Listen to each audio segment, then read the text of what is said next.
الحمد للہ رب العالمین والصلاة والسلام علی محمد الامین فاعوذ باللہ من الشیطان الرجیم بسم اللہ الرحمن الرحیم۔ خواتین و حضرات، ہم سورہ نور کی آیت 53 سے درس کی ابتدا کر رہے ہیں۔ اس سے پیچھے منافقین کا رویہ زیر بحث تھا۔ مسلمانوں کی پوری جماعت اس سورہ کی مخاطب ہے۔ اس میں انہی کے تزکیہ و تطہیر کے لیے ہدایات بھی دی گئی ہیں اور شریعت کے قوانین کی وضاحت بھی کی گئی ہے۔ یہ اب سورہ کے آخر میں بتایا جا رہا ہے کہ خود ان کی جماعت میں ایسے لوگ موجود ہیں جو یا تو شک میں پڑے ہوئے ہیں یا انہیں اللہ و رسول پر اعتماد ہی نہیں ہے، اور یا سری منافق ہیں۔ ان کا طرز عمل کیا ہے، ان کے رویے کیا ہیں، ان کے بارے میں مسلمانوں کو متنبہ کیا۔ یہ متنبہ کرنے کی ضرورت کیوں پیش آئی؟ دونوں پہلوؤں سے۔ اس پوری سورہ میں انہی کے اٹھائے ہوئے فتنے نے مسلمانوں کی پوری جماعت کو کئی مہینوں کے لیے بالکل معطل کر کے رکھ دیا تھا، اور پھر رسول اللہ کے زمانے میں مسلمانوں کی جماعت کی ایک بڑی ذمہ داری تھی کہ وہ اتمام حجت کے بعد اللہ تعالیٰ کا آلہ اور جارحہ بن کر، جس طرح اس کے فرشتے کرتے ہیں، اللہ کے فیصلے کو نافذ کریں۔ تو اس بڑی ذمہ داری کے لحاظ سے یہ ضروری تھا کہ فرد کی حیثیت سے بھی ان کی جماعت کا تزکیہ ہو، اسے پاکیزہ بنایا جائے، اور ان کی جماعت کے لحاظ سے بھی پاکیزگی اختیار کرے۔ چنانچہ اسی پہلو سے منافقین کا کردار اور ان کے رویے یہاں زیر بحث آئے ہیں۔ یہ گویا سورہ میں جو لوگ مخاطب تھے وہ اب نمایاں ہو کے سامنے آ گئے ہیں۔ یہی مضمون ابھی آگے ہے۔ وَأَقْسَمُوا بِاللَّهِ جَهْدَ أَيْمَانِهِمْ لَئِنْ أَمَرْتَهُمْ لَيَخْرُجُنَّ۔ یہ منافقین وہ لوگ ہیں کہ انہوں نے اللہ کی کڑی کڑی قسمیں کھائیں کہ اگر تم انہیں جہاد کا حکم دو گے تو یہ ضرور نکلیں گے۔ یا وجہ بیان کی ہے کہ ہم کیوں ان کو اسی دنیا میں نمایاں کر رہے ہیں، ان کے طرز عمل کی تحلیل کیوں کی جا رہی ہے۔ اللہ کا عام قاعدہ تو یہ ہے کہ یہاں پردے پڑے ہوئے ہیں، قیامت میں لوگ اٹھیں گے، فیصلے سنا دیے جائیں گے۔ یہ سب اس لیے ہو رہا ہے کہ اس وقت ایک بڑا جہاد سامنے ہے، اور اس جہاد میں مسلمانوں کو سیسا پلائی ہوئی دیوار بن کے، بنیان مرصوص بن کے اٹھنا ہے۔ جیسے کہ سورہ صف میں بیان فرمایا، اللہ تعالیٰ نے ایک بڑا امتحان اس جماعت کے لیے برپا کر دیا ہے۔ ان کا معاملہ عام مسلمانوں کا نہیں ہے، یہ ایک دوسری ذمہ داری کو ادا کرنے کے لیے مبعوث ہوئے ہیں۔ اس وجہ سے وہ موقع جب آئے گا، اس کا اندیشہ ہے کہ ان کی طرف سے فریب ہوگا، ان کی طرف سے دھوکہ دیا جائے گا، لہٰذا ضروری ہوا کہ اس کو واضح کر دیا جائے۔ یہ منافقین وہ لوگ ہیں کہ انہوں نے اللہ کی کڑی کڑی قسمیں کھائیں کہ اگر تم انہیں جہاد کا حکم دو گے تو یہ ضرور نکلیں گے۔ یہ قسمیں کھانے اور یہ یقین دلانے کی ضرورت صحابہ کرام کو نہیں ہوتی تھی۔ چنانچہ سیرت، تاریخ اور اسی طرح روایات کا جب ہم مطالعہ کرتے ہیں، یہ معلوم ہوتا ہے کہ صحابہ کرام، یعنی وہ جماعت جو پورے خلوص کے ساتھ رسول اللہ کے ساتھ کھڑی تھی، وہ ساتھ دیتے تھے۔ فیصلہ ہو جاتا تھا تو سر بکف نکل کھڑے ہوتے تھے، لیکن ان کو یقین دلانے کی ضرورت نہیں ہوتی تھی۔ اس کے بالکل برخلاف اس طرح کے لوگ آ کے نہ صرف یہ کہ اپنے ایمان کا اظہار کرتے، اپنی اطاعت کا اقرار کرتے، بلکہ قسمیں کھا کے بتاتے کہ ہم آپ کے ساتھ ہیں۔ تو جن لوگوں کے دل میں چور ہوتا ہے وہ حلاف اور مہین بن جاتے ہیں۔ یہ منافقین وہ لوگ ہیں کہ انہوں نے اللہ کی کڑی کڑی قسمیں کھائیں کہ اگر تم انہیں یعنی پیغمبر انہیں جہاد کا حکم دو گے تو یہ ضرور نکلیں گے۔ کہہ دو یہ قسمیں نہ کھاؤ، یعنی اس کی ضرورت نہیں ہے، یہ قسمیں تمہارے باطن پر گواہ نہیں بن سکتی۔ کہہ دو کہ قسمیں نہ کھاؤ، تم سے دستور کے مطابق اطاعت چاہیے، یعنی تم مسلمانوں کی جماعت کا حصہ ہو، اس دنیا میں کم سے کم یہ تقاضا پورا کر دیا کرو کہ مسلمانوں کو ظاہر میں دھوکہ نہ دو۔ باطن کیا ہے وہ تم جانو، تمہارا پروردگار جانے، لیکن مسلمانوں کو یہ اطمینان ہونا چاہیے کہ تم وقت پر ان کو دھوکہ دے کے ان کے لیے بڑے نقصان کا باعث نہیں بنو گے۔ یہ اسی پس منظر میں ہے جس میں وہ واقعات پیش آئے جب عبداللہ بن ابی عین احد کے موقع پر جب مسلمان ایک بڑے حملے کی زد میں تھے، اپنے 300 ساتھیوں کو لے کر الگ ہو گیا۔ تو اس طرح کے معاملات پیش بھی آ چکے تھے اور ابھی خطرہ ختم نہیں ہوا تھا۔ ابھی تو مسلمان ایک چند کلومیٹر کے علاقے میں اپنی ایک حکومت قائم کیے ہوئے تھے، باقی سارا عرب ان کی مخالفت پر کمر بستہ تھا۔ نہ قریش کی قوت ختم ہوئی تھی، نہ یہود کے قلعے ابھی فتح ہوئے تھے، گرد و پیش میں ہر طرف وہ صورتحال تھی جس کا آخری نتیجہ پھر آپ دیکھیں گے کہ آگے یہ نکلا کہ احزاب کے موقع پر کئی ہزار کا لشکر مدینہ پر حملہ آور ہو گیا، اور اس طرح حملہ آور ہوا کہ اس کا مقابلہ کرنا مسلمانوں کے لیے ممکن ہی نہیں تھا۔ چنانچہ خندق کھود کر محض دفاع کیا گیا، اس سے زیادہ کچھ نہیں کیا جا سکتا تھا، یعنی کوئی نسبت تناسب ہی نہیں تھا۔ ہزاروں کی تعداد میں ایک بڑا لشکر جہاں تہاں سے، اور اس میں اجڑ بدو گوار دائیں بائیں سے سب اکٹھے ہو کے آ گئے، مسلمانوں کی جماعت چند سو، تو وہ مقابلہ نہیں کر سکتے تھے۔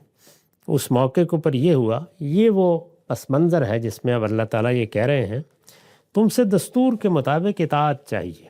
میں نے لکھا ہے اصل الفاظ ہیں طاعتم معروفہ، یہ خبر محذوف کا مبتدا بھی ہو سکتا ہے اور مبتدائے محذوف کی خبر بھی۔ استاذ امام لکھتے ہیں دونوں ہی صورتوں میں مفہوم میں کوئی خاص فرق پیدا نہیں ہوگا، اس لیے کہ اس قسم کے حذف سے اصل مقصود مخاطب کی پوری توجہ کو مذکور پر مرتکز کرنا ہوتا ہے، اور یہ چیز دونوں ہی صورتوں میں یہاں حاصل ہے۔ یعنی مدعا یہ ہے کہ یہ بات پوری طرح سمجھ لی جائے کہ اس وقت مطالبہ کیا کیا جا رہا ہے۔ یہ قرآن نے جو اسلوب اختیار کیا ہے عربیت کا، اس کا تقاضا ہے، یعنی یہ واضح کر دیا جائے کہ تم سے اب دل کی پاکیزگی کی کیا بات کی جائے۔ دل کی پاکیزگی تو انسان جب اپنے دل کو پاکیزہ بناتا ہے تو حاصل ہوتی ہے، لیکن اس وقت تم ظاہر کے لحاظ سے مسلمانوں کی جماعت کا حصہ ہو، تو ہمیں قسمیں کھا کے یہ نہ بتاؤ کہ تم بہت خلوص کے ساتھ ساتھ دے رہے ہو اور تم نکلو گے اور تم اپنی جانیں دے دو گے۔ وہ ہم سب جانتے ہیں، یعنی ان الفاظ کے مضمرات بالکل واضح ہیں، وہ ہم جانتے ہیں، قسمیں کھانے کی ضرورت نہیں ہے، البتہ دستور کے مطابق اطاعت چاہیے، یعنی کم سے کم اگر اس جماعت کا حصہ ہو تو تمہیں اس کے نظم کا پابند رہنا چاہیے۔ ارشاد فرمایا ان اللہ خبیر بما تعملون، اللہ یقیناً جانتا ہے جو کچھ تم کر رہے ہو۔ یعنی تمہارا کیا خیال ہے کہ جس طرح تم مسلمانوں کو دھوکہ دے دیتے ہو اللہ کو بھی دھوکہ دے لو گے؟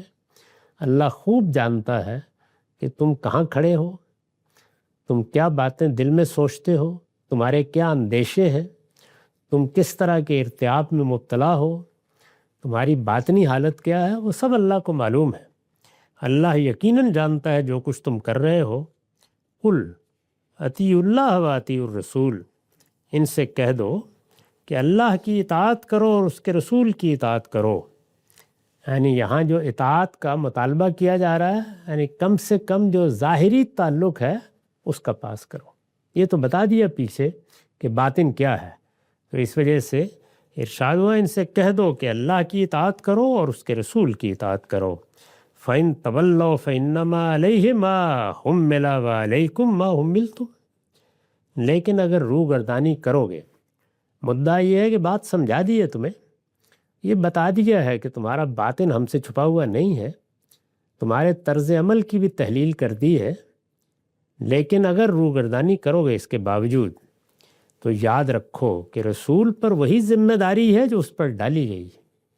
یعنی رسول کی ذمہ داری یہ نہیں ہے کہ تمہیں وہ پکڑ کر جنت میں پہنچا دے گا، رسول پر جو ذمہ داری ہے وہ بلاغ کی ذمہ داری ہے، بات ہر لحاظ سے پہنچ جائے۔ تو یاد رکھو کہ رسول پر وہی ذمہ داری ہے جو اس پر ڈالی گئی ہے، اور سن لو اور تم پر وہی جو تم پر ڈالی گئی۔ یعنی اللہ کے رسول پر جو ذمہ داری ڈالی گئی ہے وہ بلاغ مبین کی ذمہ داری ہے، واضح طریقے پر بات پہنچا دی جائے، کوئی ابہام باقی نہ رہے۔ جس طرح کہ پیچھے اس سلسلہ بیان کی ابتدا میں تنبیہ کی تھی کہ ہم نے تو سب باتیں بہت کھول کر بیان کر دی ہیں، اب کیا رہ گیا ہے باقی؟ تو یہی رسول کی ذمہ داری ہے۔ اس پر میں نے لکھا ہے یعنی ایمان و ہدایت اور اطاعت و فرما برداری کی ذمہ داری جس کا مطالبہ یہاں کیا جا رہا ہے، یعنی رسول پر بات پہنچانے کی ذمہ داری ہے اور تم پر ایمان کی، ہدایت پر قائم رہنے کی اور ظاہر و باطن میں اطاعت و فرما برداری اختیار کرنے کی۔ اصلاً تم سے جو مطالبہ ہے وہ یہ ہے، لیکن اگر اس کو پورا نہیں کرتے، روگردانی کرتے ہو، تو پھر یہ ہے کہ دستور کے مطابق اطاعت کرو، یہاں کم سے کم بچے رہو گے، باقی تمہارے ساتھ پھر آخرت میں معاملہ ہوگا۔ اور تم پر وہی جو تم پر ڈالی گئی ہے۔ اور ارشاد ہوا کہ وَإِن تُطِیعُوهُ تَهْتَدُوا، تم اس کی اطاعت کرو گے تو ہدایت پاؤ گے۔ یعنی اگر آج فیصلہ کر لو کہ تم نے سچی اطاعت کرنی ہے، بات دل کی گہرائیوں سے ماننی ہے، اللہ کے پیغمبر کا ساتھ دینا ہے، تو پھر اللہ تعالیٰ ہدایت کے لیے بھی سینہ کھول دیتا ہے۔ اگر تم اپنے طرز عمل میں مخلص ہو جاؤ تو انابت پیدا ہوگی، اور انابت ہدایت کا ذریعہ بن جائے گی۔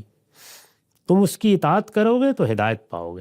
یہ گویا ان کی ذمہ داری بتائی گئی۔ پیچھے جو فرمایا تھا نا کہ رسول پر وہی ذمہ داری ہے جو اس پر ڈالی گئی ہے، اور تم پر وہی جو تم پر ڈالی گئی ہے۔ تو ان پر کیا ذمہ داری ڈالی گئی ہے؟ اطاعت کرو گے تو ہدایت پاؤ گے، اور رسول پر تو صرف صاف صاف پہنچا دینے کی ذمہ داری ہے۔ وَمَا عَلَى الرَّسُولِ إِلَّا الْبَلَاغُ الْمُبِينُ۔ تو اس طریقے سے واضح کر دیا کہ اللہ کے پیغمبر کیا ہدف لے کے آتے ہیں، یعنی ان کا دعوت ہدف ہے، لوگوں تک اللہ کی بات پہنچا دینی ہے۔ اس آخری درجے میں یہ عمل آخری درجے میں کر ڈالنا ہے، اس آخری درجے میں یہ عمل کر دینے کو اتمام حجت کہا جاتا ہے، یعنی ہر لحاظ سے بات واضح کر دی جائے۔ یہی ذمہ داری رسولوں کی ہے، یہی ذمہ داری علماء کی ہے۔ ان کو اللہ تعالیٰ نے کسی اور چیز کا مکلف نہیں ٹھہرایا۔ وہ اگر کسی اور چیز میں ملوث ہوں گے تو ان کا طرز عمل خالص نہیں رہے گا۔ ان کو دین کا علم حاصل کرنا ہے جس طرح کہ اس کو حاصل کرنے کا حق ہے، اور لوگوں کو دین بے کم و کاست بتا دینا ہے۔ وہ مانے نہ مانے، وہ اس پہ راضی ہوں نہ راضی ہوں، اس کی پرواہ کیے بغیر، جس کو قرآن مجید کی تعبیر کے مطابق یہ کہا جاتا ہے کہ خوف لومت لائم کے بغیر ملامت کرنے والے ملامت کریں، تنقید کرنے والے تنقید کریں، پروپیگنڈا کرنے والے پروپیگنڈا کریں۔ ایک عالم نے اگر عالم کی حیثیت سے اپنی ذمہ داری کو سمجھنا ہے تو وہ اصل میں رسول کی جانشینی کی ذمہ داری ہے، اور وہ ذمہ داری ہے بلاغ مبین۔ تو اس کو واضح کر دیا۔ دوسری جگہوں پر جیسے کہ ہم سورہ توبہ میں دیکھتے ہیں، یہ بتا دیا ہے کہ اس ذمہ داری کو کیسے ادا کیا جائے گا۔ یہ سب بیان کرنے کے بعد اب فرمایا کہ اس وقت جو صورتحال تم دیکھ رہے ہو یہ بالکل واضح ہے کہ اس میں ابھی مستقبل کے بارے میں کچھ روشن نہیں، یعنی حملے ہو رہے ہیں، مدینہ ان حملوں کی زد میں ہے۔ ایک حملہ ہوتا ہے تو سب کا خیال یہی ہوتا ہے کہ بس مسلمان اب مٹا دیے جائیں گے، وہ بچ جاتے ہیں تو آگے کچھ امیدیں وابستہ ہو جاتی ہیں۔ تو اگر آپ دیکھیں تاریخ میں تو بدر سے پہلے کم و بیش 2 سال جو صورتحال رہی وہ ایسی گومگو کی اور ایسی خطرے کی صورتحال تھی کہ سیرت کی کتابوں سے معلوم ہوتا ہے کہ رات کو سونا بھی مشکل تھا۔ اس میں یہ لوگ بھی کچھ ایمان لا رہے تھے، کچھ ابھی کنارے پر کھڑے تھے۔ پھر بدر کا مارکا ہوا، وہ گویا ایک بڑا فیصلہ کن مارکا تھا، یوم الفرقان بن گیا۔ اس سے منافقین کے حوصلے بھی پست ہوئے، مدینے میں مسلمانوں کی حالت بھی بہت بہتر ہو گئی، لیکن پھر ایک بڑا امتحان احد کی صورت میں پیش آ گیا۔ تو اللہ تعالیٰ نے احد پر تبصرہ کیا ہے سورہ آل عمران میں، تو اس میں ہی بتایا ہے کہ ہمیں تو بہرحال چھان پھٹک کر اپنی جنت کے لیے لوگ منتخب کرنے ہیں۔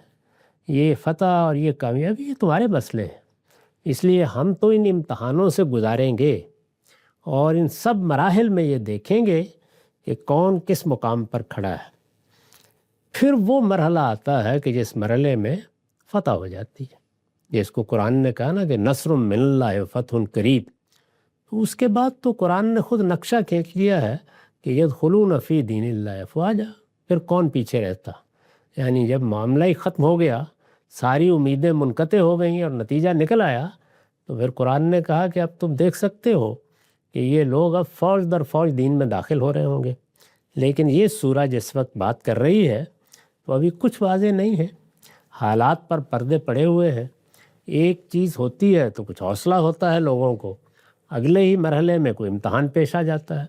خود قرآن مجید نے اسی مرحلے میں وہ بات کہی ہے، یہ سورہ بقرہ میں بیان ہوئی ہے کہ ہم نے فیصلہ کر لیا ہے، اور وہاں قسم کھا کے کہا ہے فیصلہ کر لیا ہے، وَلَنَبْلُوَنَّكُمْ بِشَيْءٍ مِّنَ الْخَوْفِ وَالْجُوعِ وَنَقْصٍ مِّنَ الْأَمْوَالِ وَالْأَنفُسِ وَالثَّمَرَاتِ، کہ صحابہ کی اس جماعت کے لیے تو عام آزمائش کا قانون نہیں ہے، ان کے لیے ہم نے ایک مقرر وقت کیا ہے، وہ 8-10 سال کا عرصہ ہے، اس میں ہم نے ہر طرح کی آزمائش نازل کرنی ہے، وہ خوف کی بھی ہوگی، وہ باغات کے اجڑنے کی بھی ہوگی، وہ فصلوں کی تباہی کی بھی ہوگی، وہ ان کے لوگوں کے مرنے کی بھی ہوگی۔ ان سب مراحل سے ہم گزاریں گے یہ دیکھنے کے لیے کہ کون کھڑا رہتا ہے۔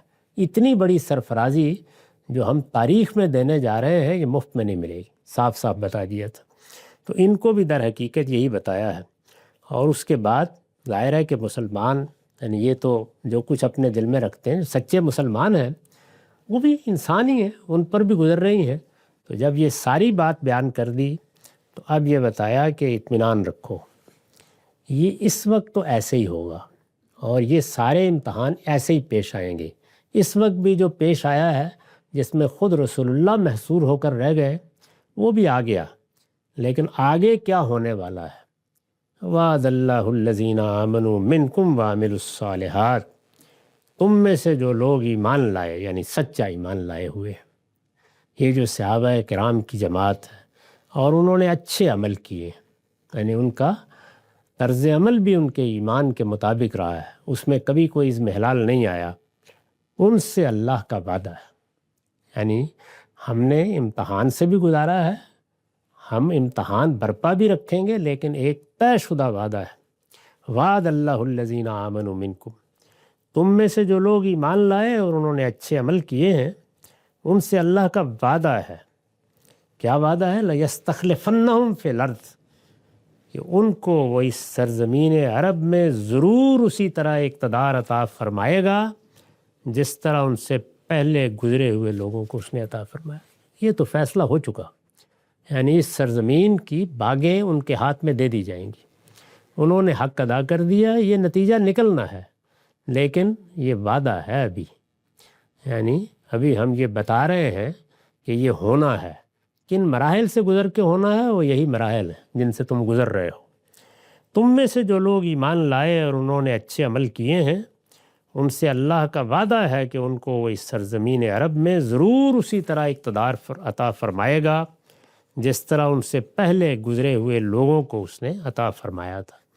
ان سے پہلے گزرے ہوئے لوگوں کو میں نے لکھا ہے یہ ان لوگوں کی طرف اشارہ ہے جنہوں نے رسولوں کی بعثت کے بعد ان کی دعوت قبول کی۔ ظاہر ہے کہ ایک بڑی تاریخ رسول اللہ سے پہلے اللہ کے رسولوں کی گزر چکی ہے، یہ اس کا حوالہ دیا ہے۔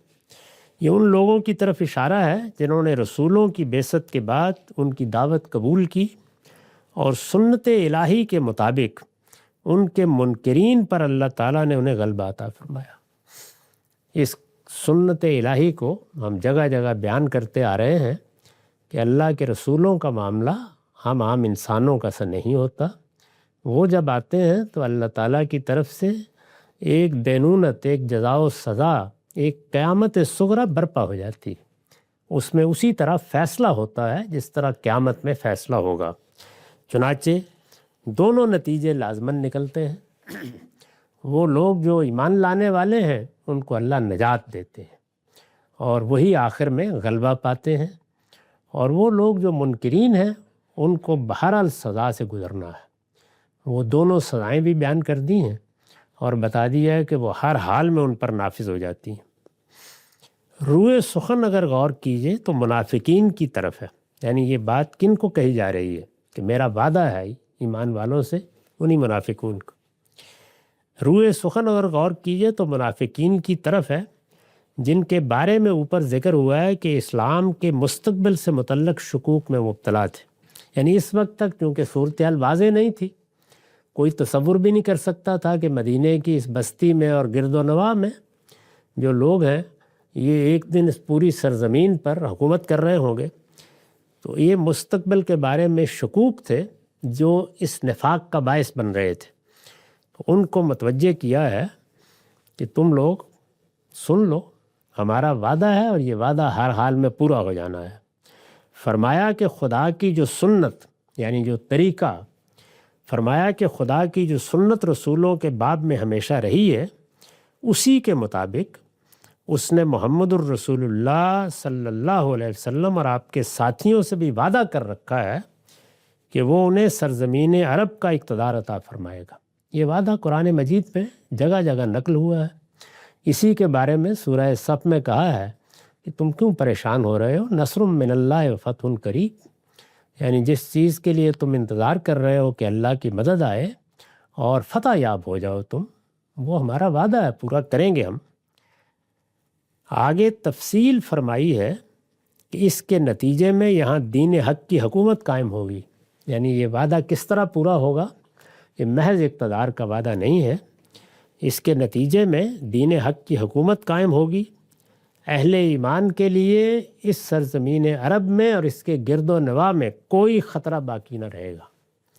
اہل ایمان کے لیے کوئی خطرہ باقی نہ رہے گا اور عبادت صرف اللہ کے لیے خاص ہو جائے گی۔ یہ پوری بات ہے جو آگے آیت میں بیان ہوئی ہے۔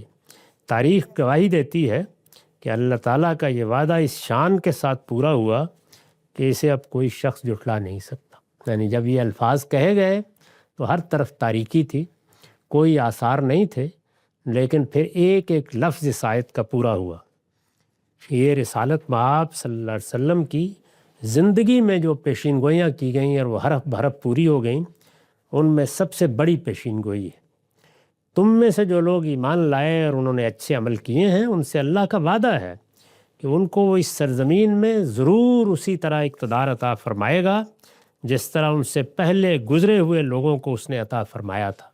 یعنی جس طرح اس سے پہلے رسولوں کی امتوں کو اقتدار حاصل ہوا، غلبہ حاصل ہوا، ہمارا وعدہ ہے کہ ہم سنت الہی کے مطابق تمہیں بھی اقتدار دیں گے۔ اور ان کے لیے یعنی جس وقت وہ اقتدار ملے گا تو کیا ہوگا، اس کو آگے بیان کیا ہے۔ كَمَا اسْتَخْلَفَ الَّذِينَ مِن قَبْلِهِمْ وَلَيُمَكِّنَنَّ لَهُمْ دِينَهُمُ الَّذِي ارْتَضَىٰ لَهُمْ، اور ان کے لیے ان کے دین کو پوری طرح قائم کر دے گا۔ یعنی صرف یہی نہیں ہے کہ ڈرے مارے ایک جماعت کی حکومت قائم ہو جائے گی، یعنی ان کے دین کو حقیقی غلبہ اس سرزمین میں حاصل ہو جائے گا، ان کے دین کو پوری طرح قائم کر دے گا جسے اس نے ان کے لیے پسند فرمایا ہے۔ یعنی یہ اللہ کا پسندیدہ دین ہے، اللہ کا دین اسلام ہے۔ یہ سچے اسلام کے علمبردار بن کر کھڑے ہو گئے ہیں، تو ہم نے وعدہ کر لیا ہے کہ امتحان کے مراحل سے ہم گزاریں گے اور ضرور گزاریں گے، لیکن اس کے بعد اقتدار بھی دیں گے اور ان کا دین بھی پوری طریقے پر قائم ہو جائے گا جسے اس نے ان کے لیے پسند فرمایا ہے۔ وَلَيُبَدِّلَنَّهُم مِّن بَعْدِ خَوْفِهِمْ أَمْنًا، ہم جانتے ہیں کہ اس وقت شدید خوف کی حالت ہے، لیکن ان کے اس خوف کی حالت کے بعد اسے ضرور امن سے بدل دے گا۔ یعنی ایسا امن حاصل ہوگا کہ جس کا آج یہ تصور نہیں کر سکتے۔ اور فرمایا کہ یہ تو ہم کرنے والے ہیں، لیکن یہ جو صحابہ کرام کی جماعت ہے، یہ جو خیر امت اٹھائی گئی ہے، تم دیکھو گے کہ اس سرزمین میں جب ان کو اقتدار حاصل ہوگا تو یہ کیا کریں گے، یا بدوننی لا یشرکون بی شیئا، وہ میری عبادت کریں گے، کسی چیز کو میرا شریک نہ ٹھہرائیں گے۔ یہ گویا یوں سمجھ لیجئے کہ صحابہ کا طرز عمل کیا سامنے آئے گا اقتدار کے بعد، اس کو بھی پیشین گوئی کا حصہ بنا دیا ہے۔ ارشاد فرمایا کہ یہ تو ہم کرنے والے ہیں، تو اب جو کچھ ہم نے کر دیا وہ کر دیا، جو اس سب کچھ کو دیکھنے کے بعد بھی نہیں مانیں گے ان کے بارے میں کیا رائے ہے؟ وَمَنْ كَفَرَ بَعْدَ ذَلِكَ فَأُولَٰئِكَ هُمُ الْفَاسِقُونَ، اور جو اس کے بعد بھی منکر ہوں تو وہی نافرمان، یعنی ان کو پھر بہرحال دنیا اور آخرت میں اپنے انجام کو پہنچنا ہے۔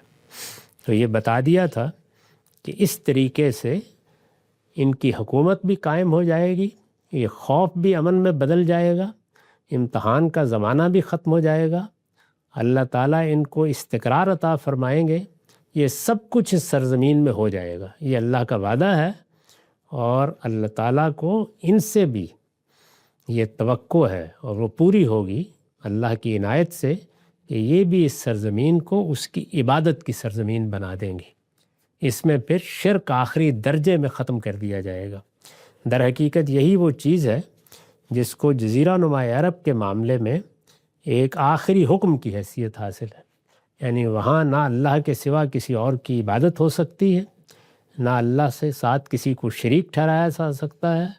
مسلمان متوقع یہی ہے کہ اس کو پورا کریں گے، لیکن اگر کوئی دوسری قوم بھی طاقت کرنے کی کوشش کرے گی تو وہاں ان میں سے کوئی چیز گوارا نہیں کی جائے گی۔ یا بدوننی لا یشرکون بی شیئا، میری عبادت کریں گے، کسی چیز کو میرا شریک نہ ٹھہرائیں گے، اور جو اس کے بعد بھی منکر ہوں تو وہی نافرمان ہے۔ یہاں یہ بات کہنے سے مقصود کیا ہے، میں نے وضاحت کی ہے، اس سے مقصود اس کا لازم ہے، یعنی نافرمان ہے تو بہت جلد اپنا انجام بھی دیکھ لیں گے۔ یہ گویا یوں سمجھ لیجئے کہ جرم بتا کے انجام کیا ہونا ہے وہ بتا دیے کہ جب مسلمانوں کا غلبہ قائم ہو جائے گا، ان کا اقتدار یہاں محکم ہوگا، آخری فیصلہ ہو جائے گا، تو پھر ان کا بھی فیصلہ ہو جائے گا، دنیا میں بھی اور آخرت میں بھی۔ تو اس طریقے سے اس سورہ میں اس پورے باب کو گویا اس کے ذروۂ سنام تک پہنچا دیا ہے۔ پورا باب انذار و بشارت کا باب ہے، یعنی اللہ کے بندوں کے ساتھ کیا ہونے والا ہے۔ تو یہ آخری سورہ ہے، خاتمے کو پہنچ رہی ہے، آخر میں 2 اور 2 4 کے طریقے سے واضح کر دیا کہ نتیجہ کیا ہونے والا ہے۔ یہ سب نتیجہ بیان کرنے کے بعد اب سورہ کے خاتمے کی آیات میں فرمایا وَأَقِیمُوا الصَّلَاةَ وَآتُوا الزَّکَاةَ وَأَطِیعُوا الرَّسُولَ لَعَلَّکُمْ تُرْحَمُونَ لا تحسبن الذین کفروا معجزین فی الارض ومأواہم النار ولبئس المصیر۔ تم اپنے شبہات سے نجات چاہتے ہو، یہ منافقین ہی چونکہ مخاطب ہے، تم اپنے شبہات سے نجات چاہتے ہو تو نماز کا اہتمام رکھو اور زکوٰۃ ادا کرو اور رسول کے فرما بردار بن کر رہو، یعنی اپنے طرز عمل میں کم سے کم یہ تبدیلیاں کرو، اس کا اثر باطن کو بھی پہنچے گا۔ تم اپنے شبہات سے نجات چاہتے ہو تو نماز کا اہتمام رکھو اور زکوٰۃ ادا کرو اور رسول کے فرما بردار بن کر رہو تاکہ تم پر رحم کیا جائے، یعنی تم انصاف کی روح سے، تو میرٹ کی بنیاد پر مستحق نہیں ہو، لیکن خدا کی رحمت پھر بھی تمہارے لیے عام ہے، تم اگر اپنے اندر یہ تبدیلیاں کر لو۔ اور پھر فرمایا کہ یہ جو اس وقت تم دیکھ رہے ہو کفر کا غلبہ ہے، منکرین چڑھے ہوئے آ رہے ہیں، ایک کے بعد دوسرا حملہ ہو رہا ہے، ان منکروں کے بارے میں ہرگز یہ خیال نہ کرو کہ اس سرزمین میں یہ خدا کو عاجز کر دیں گے۔ یہ اس وقت جو کچھ کر رہے ہیں وہ ہے، لیکن یہ طے ہے کہ اس سرزمین میں نتائج کیا نکلنے ہیں۔ ان منکروں کے بارے میں ہرگز یہ خیال نہ کرو کہ اس سرزمین میں یہ خدا کو عاجز کر دیں گے، ہرگز نہیں، یہ خود عاجز ہوں گے اور ان کا ٹھکانہ آگے بھی دوزخ ہے، وَلَبِئْسَ الْمَصِیرُ، اور وہ نہایت برا ٹھکانہ ہے۔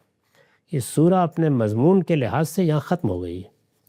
اس کے بعد ایک ضمیمہ ہے ایک طرح سے، جس میں اللہ تعالیٰ نے جو تینوں معاملات زیر بحث آئے ہیں ان کے بارے میں پیدا ہونے والے سوالوں کا جواب دیا ہے۔